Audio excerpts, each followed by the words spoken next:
আজ 3 বছর ধরে জানেন আমাদের বাইচর ইউনিয়নের মুন্সিপাড়া মসলিমপুর এবং চর খাদিমপুর, নদা খাদিমপুর, সাহেবনগর, মির্জানগর, তালবাড়িয়া অনেক গ্রাম, চর খাদিমপুর সহ অনেক গ্রামের আমাদের যে চর ছিল, যে জমি ছিল চাষের জমি, আমাদের বাড়ি থেকে চাষের জমি শেষ মাথা পর্যন্ত যেতে আমাদের 2 ঘন্টা সময় লাগতো। প্রায় 4 কিলোমিটার চর ছিল, সমস্ত ফসলি জমি নদীগর্ভে বিলীন হয়ে গেছে। আমরা আজ বিগত 3 বছর ধরে এই আন্দোলন সংগ্রাম করছি নদী রক্ষার জন্য, চর আমাদের ভিটাবাড়ির জমি, কৃষি জমি বাঁচানোর জন্য, কিন্তু যথাযথ কর্তৃপক্ষ কোনো কর্ণপাত করে নাই।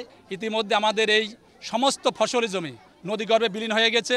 এখন এমন হুমকির মুখে পড়েছে এই মুন্সিপাড়া মসলিমপুর সহ, সাহেবনগর সহ, নদা খাদিমপুর সব 21টি গ্রাম ফসলি জমি তো নদীগর্ভে বিলীন হয়ে গেছেই।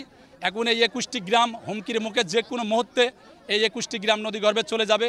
তাই আমরা আজকে এই আমাদের গ্রাম বাঁচানোর জন্য, যেহেতু আমার ফসলি জমি গেছে, ছেলে মেয়ে নিয়ে, পরিবার নিয়ে যে বেঁচে থাকবো, সারাদিন যেখানে থাকি আমরা যে ঘরে ঘুমাবো শান্তি মতো, সেই ঘুমানোর জন্যই আজকে আমাদের এই কর্মসূচি। যেহেতু যথাযথ কর্তৃপক্ষ যদি এখন টিউব জিওব্যাগ ফেলে যদি এই ভাঙন প্রতিরোধ করে, তাহলে আমাদের ভিটা বাড়িটা বাঁচবে। এই জন্যই আমাদের আজকের এই কর্মসূচি।